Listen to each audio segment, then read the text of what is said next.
Ragin Cajuns podcast. I'm your host, Kevin Wilson, alongside the Director of Equipment Operations, Kerry Connor. Kerry, how are you, man? Doing well, man. Doing well. Just trying to stay busy right now.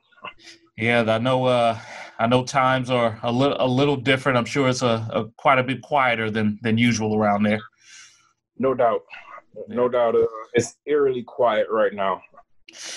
I remember the first time that I met you, Kerry, and you weren't very quiet. You were actually fairly mean. It was my first official day, and I hadn't gotten any Louisiana gear yet at all. No Ragin Cajun gears, nothing. And I was coming to get that. And I had on a Under Armour polo, and we're obviously in Adidas school. We're branded, and I came in with that Under Armour polo, and you said, and I quote, "Man, if you don't take that bleep off." And I was shocked, but I knew that I was home after that point. You have any recollection of attacking me that day? You know what? I'm gonna just tell you this. It ain't just you. I get on everyone. And the thing is, if I don't rag you, if I don't get on you, that means I don't like you. So just always remember, if I don't make fun of you or just clown with you or anything like that, it means something seriously wrong with you to where I just cannot crack a joke, because part of my demeanor is just always having fun, cracking jokes. So getting on you that first day is my icebreaker to go ahead and say, okay, that's my way to indicate either he's going to smile or he's not going to smile. If he doesn't smile, okay, I'm not going to mess with him anymore. I'm just going to go ahead and keep it strictly professional, keep it business. But if you crack a smile, then I know, okay, this guy, he can have some fun, and that was just my way of, introducing myself and kind of breaking you in a little bit. So I'm sorry. From that day forward, I've never worn Under Armour again in my life, and I'm glad you at least enjoyed yourself during that time. Well, I know you're used to handing out equipment and taking care of so many student athletes and coaches and staff. What's the day-to-day look like for you now during this time? Man, it's crazy because like right now you can't do all the labor intensive things that you're accustomed to. Right now, football will be sending off their helmets for reconditioning. Baseball, softball would be in season. Men and women's tennis would be in season. Track would be in season, and golf. So spring will be a busy time right now. So all this going on, the only thing we can do right now is kind of like paperwork type stuff. Working on budgets. Seeing what we can do, what we can order, things for the fall. Once we get up and running and for the next year, working on budgets for the next year. So that's about the only thing we can do, and just kind of stay in contact with everyone, with students, with my staff, and with administration and everyone else. How'd you get started in the equipment room? Man, it's crazy. Pretty much when I was in school at Northwestern State, I needed a job. I was always asking my mom, my dad, my stepdad for some money because either I needed money to eat or I needed to get some groceries, do something, and got to the point to where I was just tired. I was tired of asking for money. I had a certain interest in a young woman, and I couldn't take her out on a date, and our date would be the cafeteria on campus. So I figured I needed a job. So I would do odd jobs here and there. I was helping this lady. She was she had a furniture business, if I'm not mistaken. So I would help her move furniture from different places.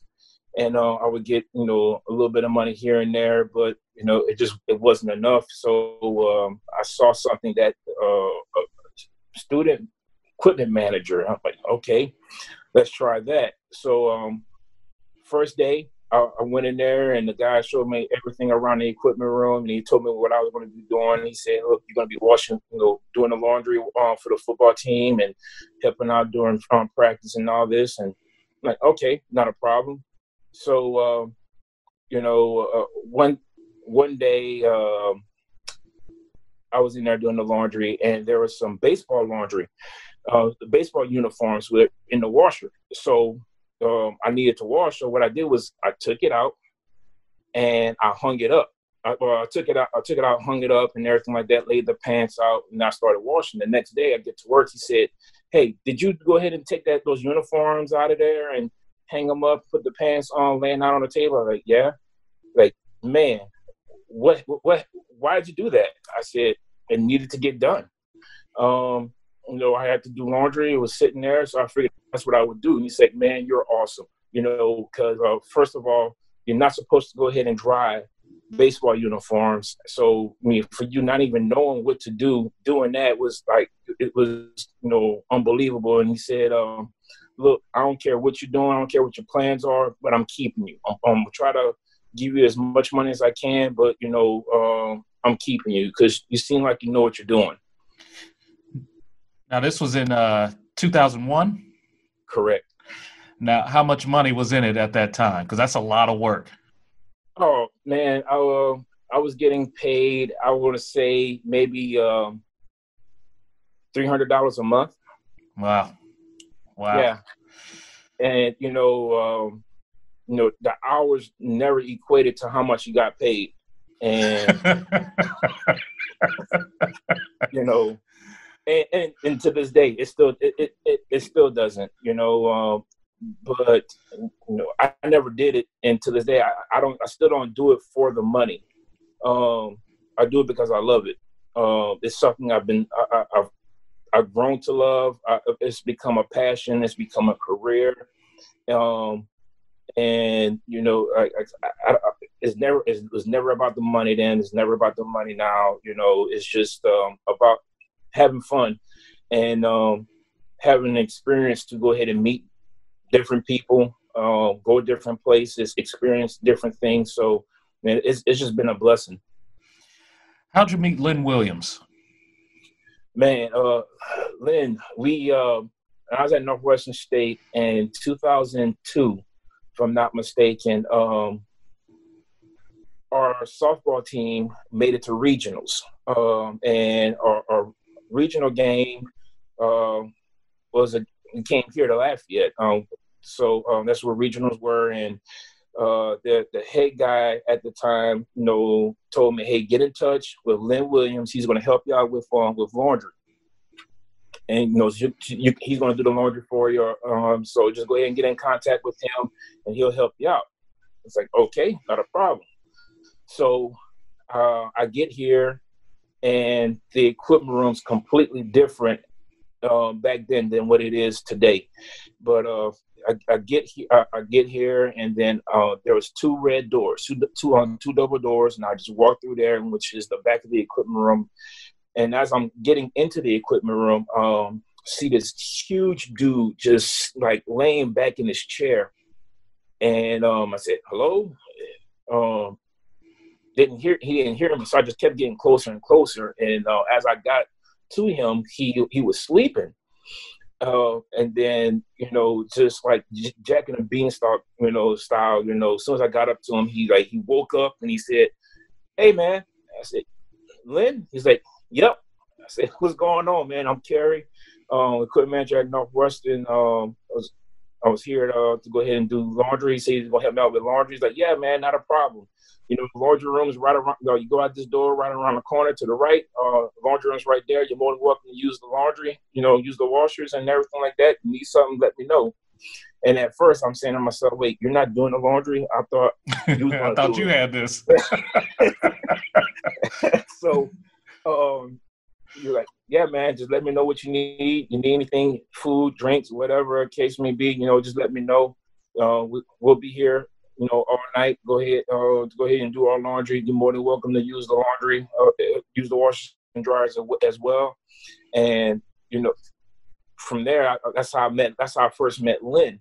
And then later on that summer, the head equipment manager at Northwestern State left to be an assistant at University of Florida. And just so happened, we hired Lynn's brother, Lyle, at Northwestern State. And I was the only student equipment manager there. And, once Lyle was there, Lyle was just like, hey, so where's this at? And I pretty much showed him where everything was and, told him how we would do things, like how we did things. He's like, now we're going to change some stuff up. And then once he found out I was from New Iberia and, he was from Lafayette, we became friends right there. And, every time, whenever he would come home, I would ride with him just to go and spend time with my family, but I also spend time with his family as well. And, his family, their family took me in as a brother. And, we've had that relationship for going on 18 years now. So, I'm like their brother, and it's been great. We know, I think we remember Lynn Williams as kind of a stoic go-getter. He could sit down and make things happen, like he was ripping and running across campus like a madman. What was he like at home? When those days when you were getting to know the family, was he kind of the same way, or was he much happier? Oh, it was the same way. When it came down to, they had family functions where the whole family would get together for Thanksgiving, for Christmas, for New Year's, and pretty much he was the linchpin. I mean, he did everything. He made sure everybody was organized. He made sure everybody was doing what they were supposed to do. They were responsible for certain tasks or for food, or he made sure everything ran smoothly. So the same thing he did here, he did at home. So even like when it came down to his grocery list, I think I still have it on my files. He had a spreadsheet, an Excel spreadsheet of everything as far as grocery-wise, as far as a list. And what he would do is he would pretty much check off everything he needed for his grocery list, print it out, and then he'll have, whether it would be his sister, his brothers, or nephew or niece or whatever, he'll give it to them, and they would go ahead and get us groceries. So, I mean, everything was detailed, not even just at work, but at home as well. I mean, he was very detailed. His mind, what he lacked the mobility, he made up with it with his mind and the things he thought about. When you saw him bust out the Excel spreadsheet for groceries, in your mind, you're thinking what? He's better off than the majority of America, I tell you that, because nobody, me, I don't have a grocery list. I just go in the store. I go to every aisle. I was like, "Ooh, yep, I need that." Or you know what? I think I'm gonna pick this up. This is new. And then next thing you know, I'm end up spending more money than what I intended to spend. But and that's how some people are. They just flying by it. I know I need to go to the store and get some things, but I'm going to pick up a few other things as well. And that's why my wife gets mad at me. And that's why she makes the list, and I got to abide by that list when I go to the store. Take me back to 2014, you joining the Louisiana Ragin Cajuns. How did that go down? Well, I was at Louisiana Tech at the time, and Lyle Williams and Lyle and Lynn were working together here at UL, and Lyle was about to get married. His wife was working in New Orleans, and she pretty much said, "Look, I'm already established. I have my she already had 2 kids from a prior marriage, and she said, look, I'm not moving."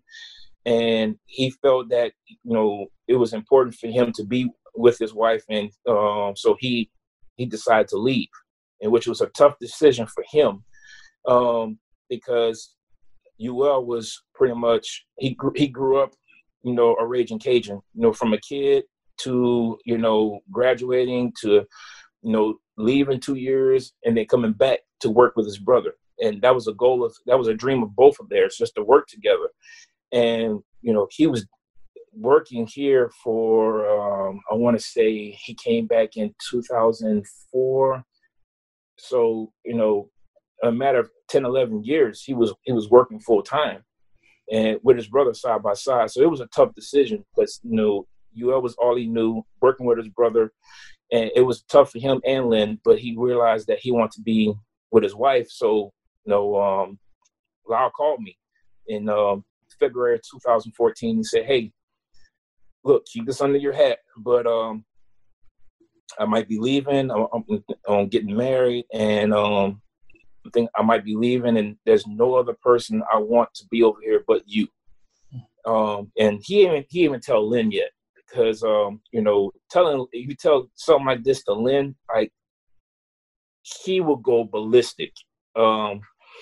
So he kind of just waited until, make sure he had his ducks in a row, make sure I was on board and everything else. So around April or so, Lyle called me and said, "Hey, brother, I'm leaving. It's a done deal." And I told my wife, and my wife's from Thibodaux, Louisiana, and so growing up in South Louisiana and then uprooting her to North Louisiana was a complete culture shock. Mm-hmm. So when I told her we had the opportunity of moving back to Lafayette, she said, "When we leaving?" Mm. So, and you know how it goes: happy wife, happy life. So my life was definitely better once we moved. All right, day one happens. You're having your first meeting with the great Lynn Williams. Give me those emotions. What was that like? You're finally working with him. Man, first day I walk into the equipment room. He's on the phone with our Adidas rep, and I knew her from a previous school at Nicholls State, from when I was Adidas school over there. So I knew her, and he was on the phone with her, and he's trying to get used to this whole Adidas thing, because we had just signed our contract with Adidas in 2014. So I come in, he's talking to her, he's trying to figure out, okay, the website, how to order stuff and this and that. And, Lynn is not tech savvy at all. So I walk in, and he's like, "Yeah, Kerry just walked in." And she's like, "Oh, Kerry? Really?" Like, "Oh, you're going to be fine then." Kerry knows all the ins and outs of Adidas, and he'll help you out, and you'll be fine. But, and from there, once he got off the phone with her, and, I started talking to him, and, he kind of gave, I guess the ground rules, like, all right, look, Lyle's gone, and he said, "You're going to be here." And, he said, "I don't trust anybody else but Kerry to come over here." So he was like, it's going to be fun to work with you. But, I don't know how you are yet. And, you don't know how I am yet. I'm like, "Dude, don't worry about it. We're going to be fine." Mm-hmm. And within that first week, man, he just started saying, like, "You know what? I am so impressed by the way you work and the way you're doing things." And I'm saying to myself, he's, buttering me up, blowing smoke or whatever. He's like, "Man, I am truly impressed by the way you work. And I can tell, Lyle did some good things by showing you what to do. And I know you've done your own, run your own show for a while. And I'm just glad that you're here." And that kind of made me feel at ease, because, when you get to a new place, I guess you're trying to prove yourself that you belong. Mm-hmm. And I wasn't trying to, I didn't want to just, overexert myself to the point to where, like, I'm trying to impress him, but I just wanted to work and just do my job. And for him to say that kind of gave me affirmation that, I belonged, and that the things that I was doing with, equipment and things of that nature, that I'm on the right track. I know I didn't know Lynn Williams very long, but one thing I did pick up quickly is that he is very honest, and sometimes brutally. So if you didn't show up, he'd certainly let you know. In your, albeit brief time of working with him before his untimely passing, what are some things that you learned from him? Man, I learned how to be a little bit more detailed. I thought I was detailed, but seeing the things that he did just blew my mind away. Another thing that I learned from him was just not don't wait on something to happen. Just do it. You know, if you had this feeling in your head that, you know what, I need to start doing something, I need to do this, I need to anticipate for this, do it. Whether if it happens or not, just do it. A lot of times now, I wake up and, 4 or 5 o'clock in the morning, and sad to say, I'm thinking about work. Mm-hmm. And most times I have to just write it down. I have to put it in my phone or something like that. Like, this has to get done today, or I need to start working on this. And he would do the same thing. There was times where he didn't sleep at night because he was so worried about, things that need to be done with work, that he would just start jotting down all kind of things that he was doing that needed to get done. And, just his being meticulous. He said he had 2 areas that was his baby. That was his job, to go ahead and make sure it stayed clean.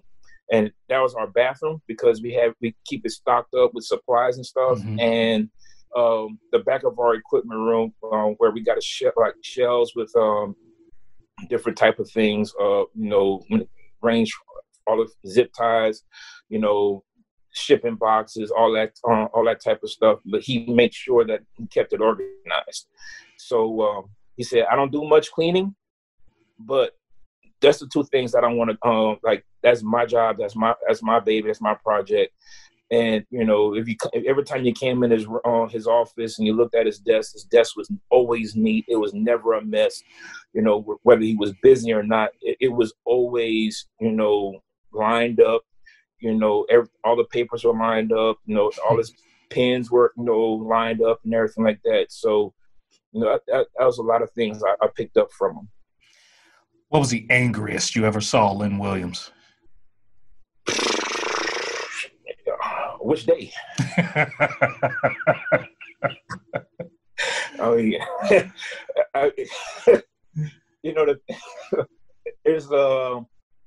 There's a few times I saw him angry.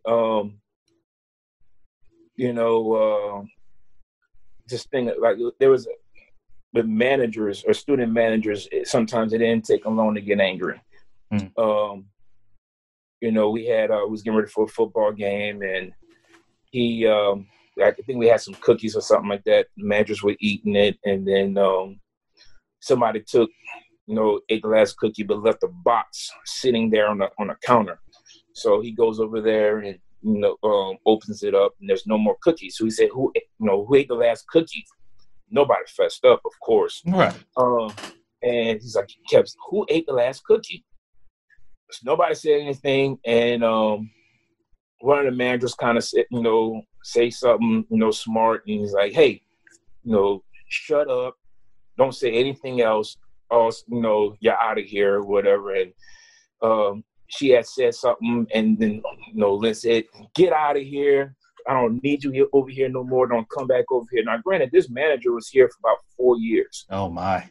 Yeah, and that was a manager that he depended on, and he trusted it and everything. And he's like, "Man, get out of here. I don't need you here anymore. If you want to start talking like that, get out of here." And over like, a cookie? I'm gone. It wasn't. It was the principle. Cookie. Yeah, it was yeah. The principle. Yeah. How to say it? The principality of it. But it wasn't about the cookie. It was about somebody took the last cookie, didn't throw the box away. Mm-hmm.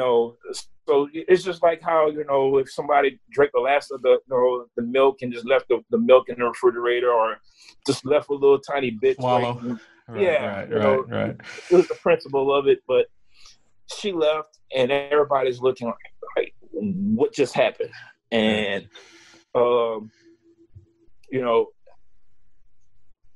another time he got mad was 2014 New Orleans Bowl. We had a manager. After the game's over, we won. One of the managers wanted his phone, because our policy is for game day, all the managers have to put their phone away, to where so your job is to focus on the game and not so much focus on, being on your phone, texting, being on social media when you're supposed to be working. So we took everybody's phones up. Well, the manager wanted his phone because he wanted to take a picture with the trophy. And Lynn said, no, we're going to do that once all the work's done. So he just kept asking and kept asking and kept asking. And Lynn was livid at that point. Lynn got up. Like, usually Lynn was in his chair, but Lynn got up, got in his face, and just started going off on him. And Coach Hudspeth at the time, Coach Hud, he saw that. And he immediately turned around and walked the other way. And I don't want no parts of this. Yeah. And I stood there and sat and watched the whole thing, and then he walked off. And then Lynn went back in his chair, and Lynn was just he wasn't done. He still kept talking. And then after a while, when things, cooled down, Lynn got up and told the manager, come here. And he went into a room, closed the door, and then just started talking to him. And, after that, everything was fine. Yeah. So. What about your funniest moment from Lynn Williams? Oh, man, pick one. One of the funniest moments, and this is right like a week or so before he passed. He used to get phone calls, and everybody gets these spam phone calls or whatever. Yeah. And it was about his truck, and his truck was pretty much past the warranty. And how you get these phone calls about extending the warranty and everything. So he always pick up the phone and say, hey, look, I'm not interested. And then he'll hang up. So he's like, you know what? I'm going to have some fun this time. He answered the phone, and, this guy's talking about renewing his insurance, his warranty. And Lynn says, yeah, I don't speak English. I'm like, excuse me, sir? Yeah, I don't speak English. Okay, what do you speak? I speak Spanish. Okay. Can you speak? Well, he's like, I understand what you're saying. But I thought you speak Spanish. No, I don't. I speak English. And so, and then it's like, okay, well, how old are you, sir? Like, well, what's your date of birth? And he said he gave him some random date. And then he said, I was born on leap year. And he said, I was born on leap year. So my birthday's every 4 years. And then, so you do the math on how old I am. Jeez. And he's like, well, how old does that make you? He's like, I'm telling you how old I am. You do the math. I mean, aren't you supposed to be some kind of smart guy? And like, I'm just laughing. I'm like, man, this dude here is about to get frustrated with Lynn. And, he just kept just egging him on, and he was like, well, I'm sorry, sir, I can't help you. And he just hung up. Right. No warranty for you, sir. No. Oh, goodness gracious. And this is before I got here, but in 2011, the first year they went to the New Orleans Bowl. Well, the last game prior to the New Orleans Bowl, that's when they found out they were going to New Orleans. And Lynn was so happy because, that time was the first time they had a bowl game in years, over 40 years. So, he was so happy. And, Lynn doesn't drink at all. But that day he decided to, have a drink or some drinks. And we're not talking beers here. No. We're talking Jägermeister, and and he's just chugging it and everything like that, just downing it, and everybody's like, "Yeah, Lynn!" And then he's just chugging. So then has another bottle, and starts chugging that. Well, after that, everybody's leaving. Lynn can't get up, and Lynn, you ain't helping him up either. So, Lynn, you good to go home? And they're like, yeah, man, yeah. No, I'm just stay here, lay on the couch. Right.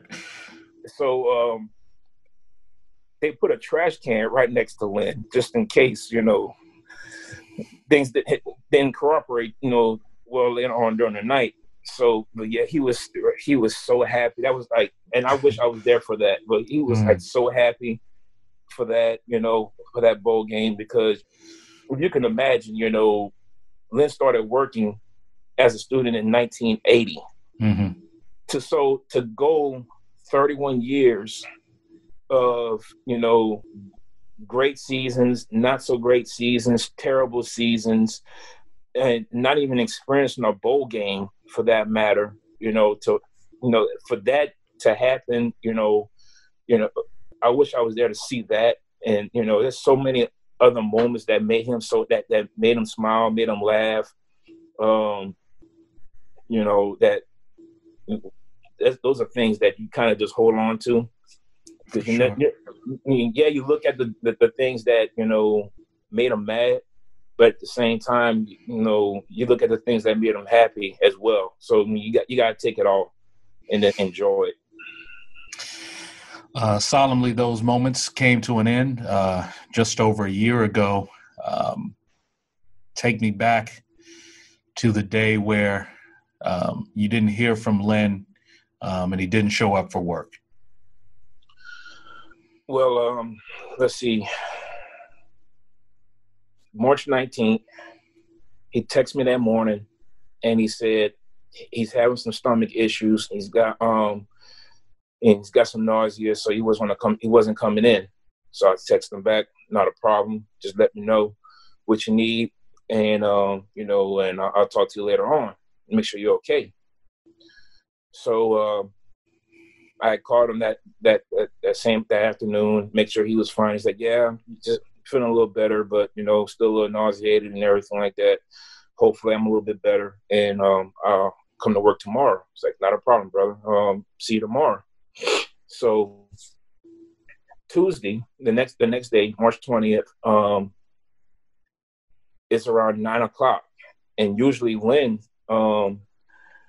is in around 8:30, 9:00, and so around 9:00, 9:15, no text, no call, and I can't. Usually, you can hear him rolling in from the back of the equipment room to his office. So I ain't hear anything. So I text him, "Hey, you all right?" No response. So then around 11:00, I called him. No response. So I'm thinking either he's sleeping or he had to go to the emergency room for something, and he didn't get a chance to go ahead and let me know or anything like that. So I ain't paying attention to it, and just figured he was gonna be fine. Well, that same day was pro day for our seniors. So we're getting things set up for pro day for our football seniors, so they can go ahead and work out for the scouts. So pro day started around 2:00, and still no response from them. So I'm working pro day and everything, and once that was over with, our football team had a walkthrough right after pro day. So I text them, no response. Then I called him, no response. So I turned to my assistant, Ian. I said, "Hey, Ian, man, Lynn haven't answered his phone all day, man. I don't know what's up, but I'm getting kind of worried." And, jokingly, Ian's like, "I ain't going over there." I was like, "I'm going to go check on him. As soon as I leave here, I'm going to go to his house and check on him." So it had to be, once everything was over with, it was around like 6:00. And I called him, let him know, "Hey, I'm coming over there." No response. So, Lynn stayed about a mile from the complex. So went over there, saw his truck out there, like, okay, he's home. So got out, opened the door's locked. And then I called. I called his phone, and I hear the phone right there in the kitchen. So I'm like, nah, I'm knocking on the door. Lynn, where you at? So I go around back, and his dogs, he had 3 dogs, and thank God that his dogs knew me, because otherwise it would be a bad situation. But I open the back gate, and I go in there, and the dogs, they come around and they're like, what's going on? And then back door is open. I'm like, okay. Open the door, and I announce myself, hey, Lynn, this is KC. Just want to let you, I'm back here. And I had to announce myself because I knew Lynn had a gun. And I know that especially coming in through the back door, if he didn't know who you were, I didn't want him to just go ahead and shoot me or anything like that. So I just had to make sure I was going to make myself known, like, Lynn, it's KC. Where you at? So no response. So I come towards the front and into the kitchen, and I see him in his chair. And I said, Lynn. And as I keep going up, he's kind of like, slouched over in his chair. And I said, Lynn. And he's not moving. And I check his pulse. And I mean, his neck was just like stone cold. And I just kept saying, no, man. This can't happen. This is not happening. This is not happening. So first thing I want to do is I call 911, because at that point I didn't know what to do. I called 911 and I said, I need an ambulance here, and I couldn't remember the address, and so I looked for some mail, and and I was like, I know. Gave him the address. So they can't think of the name, but the operator stayed on the phone until the ambulance got there. And then I was like, okay, is he breathing? Like, no, he's not breathing. Check his pulse. I'm like, he doesn't have a pulse. Okay, what you need to do is put him on the ground.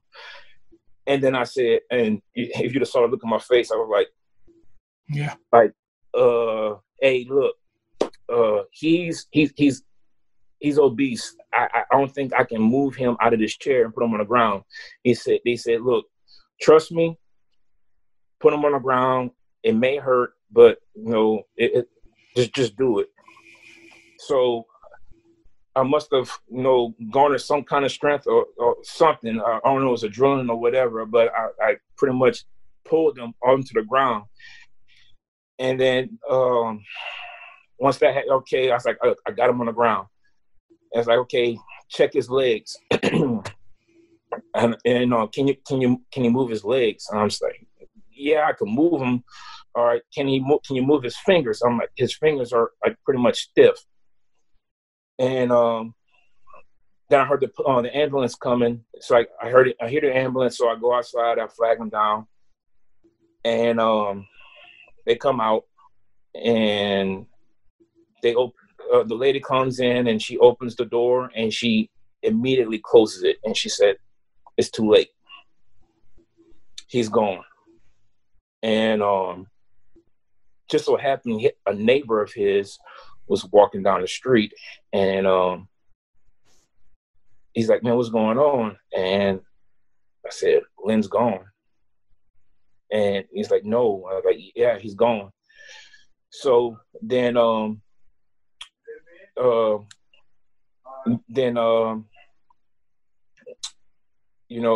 ambulance was just like, "All right, we gotta get the police over here. Please don't notify the family. Don't call anybody."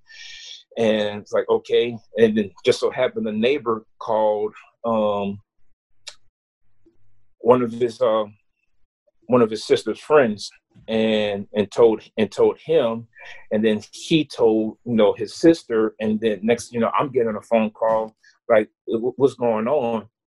And I was like, nothing, just don't worry about it. She's like, what's going on? And then one of his other sisters pulls up because she was having to come and see him as well. And she's like, "What's going on?" I told her what happened, and she started crying.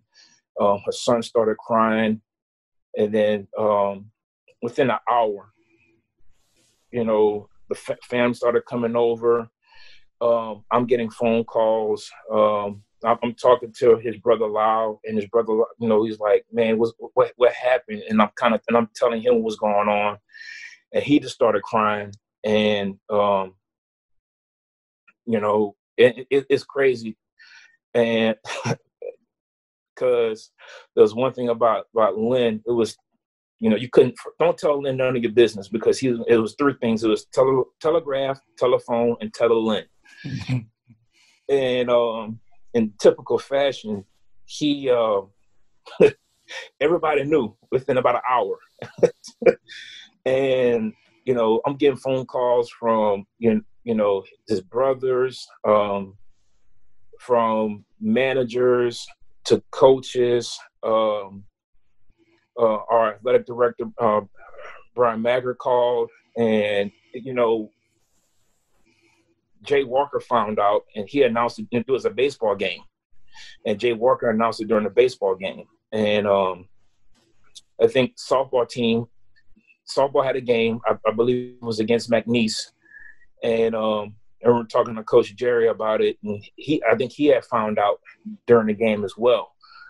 So I mean, it shook everybody. And I was there until like 11 o'clock. I called my wife and letting her know I wasn't coming home for a while. And she's like, "What happened?" I was like, "I'm at Lynn's, and he's gone."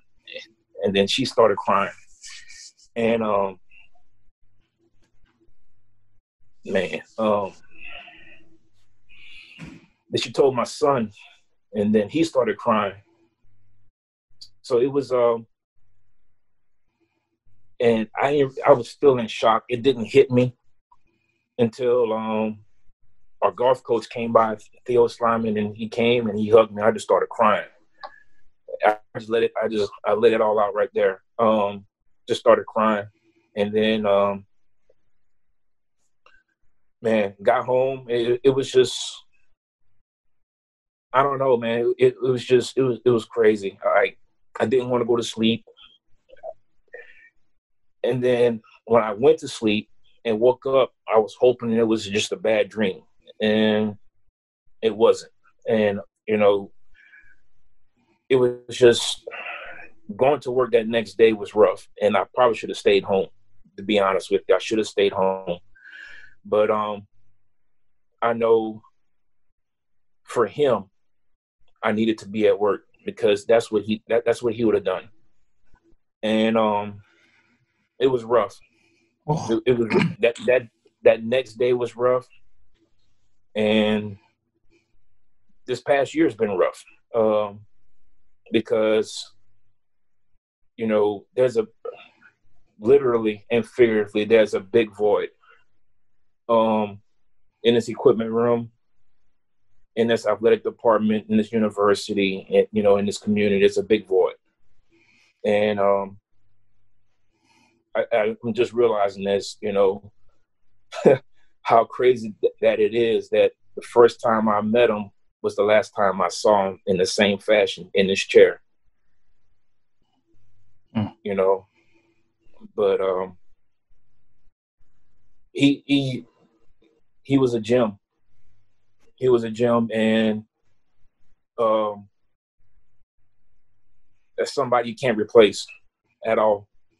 You can't. I'm in his office, and you can replace the chair. You can put somebody else in the office. You can go ahead and change the name on their accounts and all that stuff, but you can't change him. You can't. There won't be another one, and no matter how we try, you can't replace a mind, a soul like that, because he was the embodiment of Ragin Cajuns. How soon after that experience did you return to work? Man, I went to that next day. I came to work. I didn't take a day off. How? I'm sorry, please. No, you can go ahead. The has that image of seeing him lifeless in that chair ever left your mind? No. I mean, I try not to think about it, but there's times where, if I'm watching TV and, if I'm watching some like cop show or, a movie or something like that, and, you see like a dead body or anything like that, I kind of like flash back to what happened. Or there's times where, I'm just, in a quiet place and, I think back at it about that day. And, that's something I still grapple with, because, that's not the way you want to remember him, or that's not the last impression of him I want to have in my mind, or for anybody for that matter. I don't want, all those who are listening to this and watching this, I don't want what I'm explaining, and I don't want you to think of him in that manner, because it's going to mess with you. It's messed with me every once in a while, to the point to where I lose focus. And to all those listening, please, like, don't think about Lynn in that way, because I mean, that guy had so many memories to where, you never want to think about him that way. And I just think about the days of, the happy times, the good times, and even the bad times. Think about that. He and I, and if you work with Lynn, had a relationship with Lynn, he made you mad. I mean, you want to go ahead and punch the crap out of him. Out of love. Oh, sometimes I want just to punch him. Love or not, I would just want to punch him. Right. But there's one thing he and I always agreed upon, was that no matter what happens, at the end of the day, no matter how mad we are, when we leave this place and we come back, it's gone. It's flushed. We always had to express. We flushed it. It's flushed. So no matter what happened, what was said, that next day you come to work and we're brothers. We work together. So yeah, I think about it. I still do, and it's gonna take some time to get that out. But each day gets better, and there's some days where I think about it and I get a little worse. I regress a little bit, and as long as I have friends and colleagues here, and his family, that keep me grounded and just keep me, kind of keep me in check, to make sure that I'm okay. And I try to be this stone, this rock, to where nothing absorbs me. Like I can't absorb anything, and try to not have that much emotion about it. But it happens from time to time. Well, how about that showing of love and support that the community showed during the funeral and the wake, and you got to see firsthand how much people had those same positive experiences that you had with your brother, Lynn Williams? Man, it was awesome. Just showing the love for Lynn. There was people who I didn't even know. I had somebody come and talk to me, and he's like, "Hey, look, Lynn was working on getting a golf cart fixed for the athletic department. He wanted to give it to the athletic department, and he called a group of people, about 4 or 5 people, to help pay for it. And I didn't even know about it, and he said, "I want to give you some money to go ahead and pay for it." I'm like, "Okay, thank you." And it was kind of like a mob mentality. You had a whole bunch of people who you never knew, you never met, and said, Lynn did this for me. And, whatever you need, it's not going to stop. Whatever you need, you call me. People were like, hey, Lynn did this for me. And, I just want to let you know that I'm here for you. I want to help you out. And I was overwhelmed. I knew Lynn knew a lot of people, but the magnitude of people that he knew, not just here in Lafayette, but just like all over, from every stretch of the nation, he touched a lot of people to the point to where, it was just kind of overwhelming, but it was also knowing that he helped people, no matter what your situation was, where you came from, he helped you. And, that was one of the great things about him, that he always saw the best in you, whether, and he didn't care about your national, like your race. He didn't care whether you're male or female, whether you had disabilities, whether you didn't have disabilities, or whatever the case may be. He never saw any of that because, like he said, somebody gave him a chance. Knowing how big he was, somebody gave him a chance. And that's how he was with everyone else. He always gave you a chance. And even if you messed up, and even if you did something wrong, or you made him mad, or broke his trust, he always gave you a second chance. And the good thing about it is, once he gave you that second chance, it's up to you to go ahead and make the best of it. You break that trust again, and then he was done with you completely. But that was one of the great things about him, just his overwhelming heart, to where he was always willing to help you. He will always give you his last. And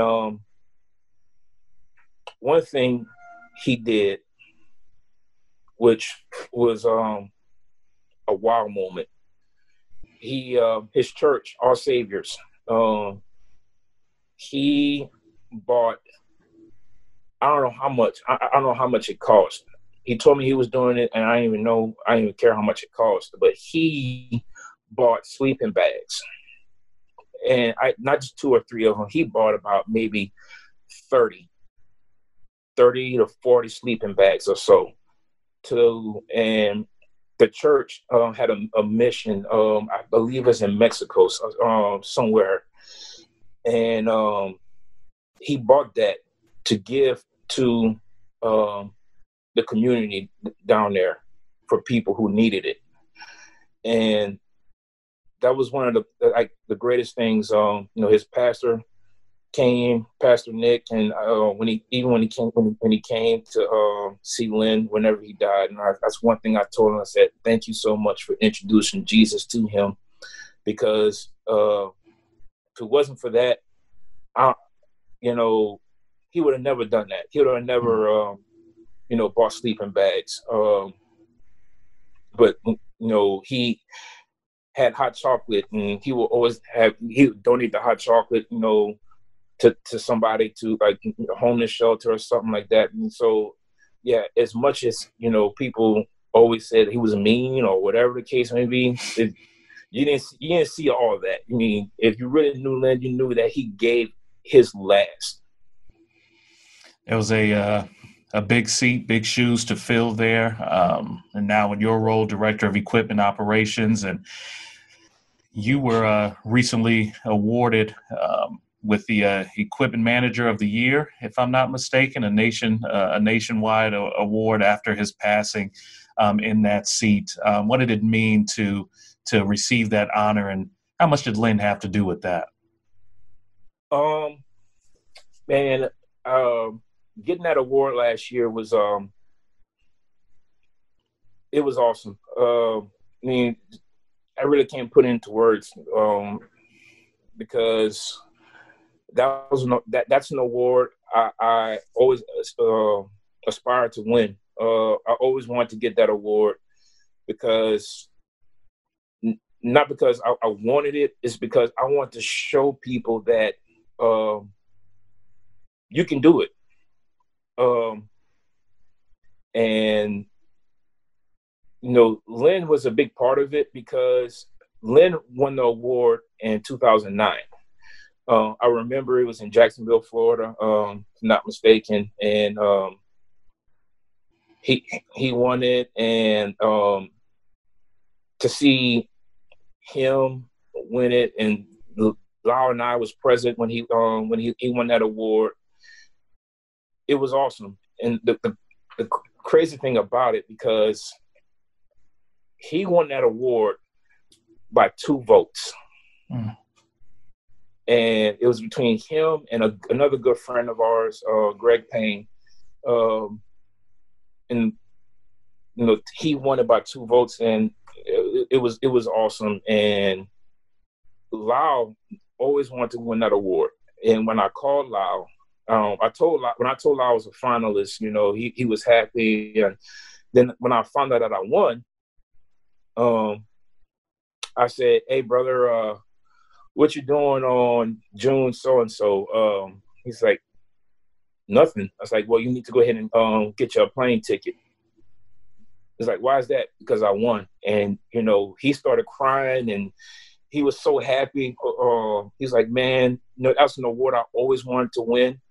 And to see that somebody who I helped, bring along in this industry to win this award, I feel like a proud dad right now." And I know Lynn's happy, and it was awesome, dude. I mean, I'm just thinking back at it, and if people that know me, I don't do things for show. I don't do things for awards. I honestly, I hate awards. Because like for me, like getting that award, it's kind of like it's awesome, and I take delight in it.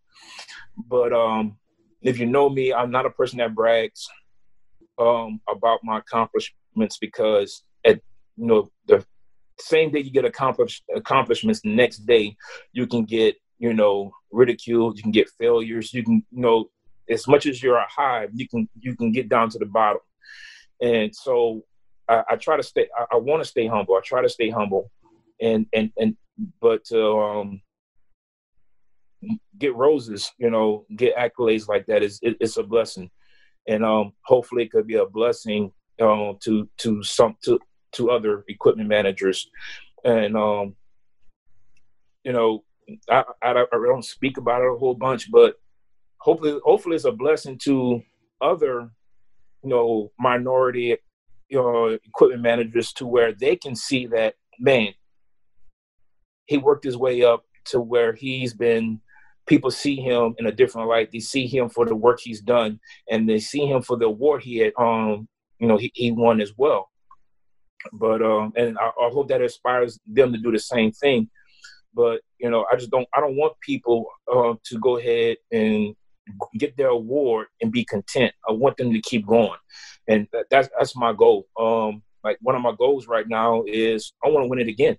Not to be selfish or greedy or anything like that, because it's never been done before. Nobody's ever won this award twice, and that's something I want to do. But to get there, I know I need help. I need help from fellow equipment managers, in our industry. I need help from, our administration. I need help from my students, my student managers. I need help from my staff. I can't get there by myself. And that award is not something that, yes, it's an individual award, but you don't make it there by yourself. It's a team effort, and especially with my student managers. If, like I'm telling you, if you don't have student managers, it is hard to do this job. You can't do it. It is impossible. So I thank them every day for the work that they do, because, not only do they, work their sport, but they're also going to school, and they have to maintain a certain GPA to, keep their scholarships. And they have to go ahead and, bust their tail every day, get there early and leave late. That's the job. And it's a thankless job, but I thank them every day for it, because it, keeps me to do the big stuff to where I can better help them out in the long run. I just got to thank you for being so open about your story, your path, and especially the tough times going through the passing of a brother. Let's try to end on a lighter note. You're one thing that you usually don't get a lot of time to do, which you're getting now during this COVID-19 epidemic, is spend time with family. You at home? Is it just the wife and the son at home? No, I have my daughter home right now too, and she's 2 years old, and we're trying to potty train her, and I'd rather be back at work than try to do that. And I don't know what to do. And we're trying every tactic whatsoever, like to go ahead and try to get her to potty train. And the crazy thing about it is she knows what she's doing too. We sit on the pot and on her training pot, and she can sit there for 2 hours and not a drop. And as soon as we get her up, there it is. And it's amazing. And I keep telling her, you know what? You're gonna ride with your dad on road trips because I know you can hold it, and I want to hear about, hey, Dad, can we pull over? Right. I gotta go. So if you can hold it at 2, you can hold it at 12, 22, whatever. So I don't want to hear it, but yeah, it's fun times, and my wife and I are kind of keeping our son on track with his school right now, as far as his learning, as far as his math and his reading and his science and social studies like that. We're just trying to keep him on track because we don't know when all this is going to be over with, but at least we want to make sure that we keep his mind sharp. And yes, he's still a kid. We want to make sure he stays a kid right now, but I at least want to go ahead and just keep his mind focused on school because, right now, he'll be in school and he'll be, learning, and we just want to keep him on the same track. Now to put you on blast, we'll end on this. What are 3 TV shows or movies that people should be watching while quarantined? Give me the Kerry Connor specials. Oh man, let's see. Man, I'm catching up on DVR right now. Okay. I've been so busy to the point, man. I've just been catching up on DVR. Like my wife and I, we there's a lot of shows we will watch. New Amsterdam. It's a good show. Station 19. Haven't really caught up on my Netflix yet, but I certainly will. I keep hearing about this Tiger King phenomenon and stuff like that. Yeah. So, go with Ozark. Have you ever seen Ozark? Oh yes, that's something I got watching the new season. So yeah. Ozark is something I don't like. I don't want to watch an episode here, episode there. That's something you gotta watch like 3-4 episodes at a time. Yeah, binge watch it. Just taking in moderation. For sure. Kerry Connor, Director of Equipment Operations, thank you so much for your time, and best of luck with that potty training, man. Yeah. I see a lot of wet days in my future. All right, brother. Thank you for the time. I appreciate you. Stay safe. Will do. Special thanks to our sponsor for the Ragin Cajuns podcast. The golf season has arrived, and if you're looking to shave strokes off your game, you've got to visit the golfballs.com retail center. New inventory is arriving daily. Check out the newest clubs from Ping, TaylorMade, and Callaway, the latest balls from Titleist, Bridgestone, and Srixon, or the hottest apparel and shoes from Nike, Adidas, and Under Armour. Located in the Boulevard Shopping Center on Arnold Boulevard next to Harbor Freight Tools. Golfballs.com. We're in your bag.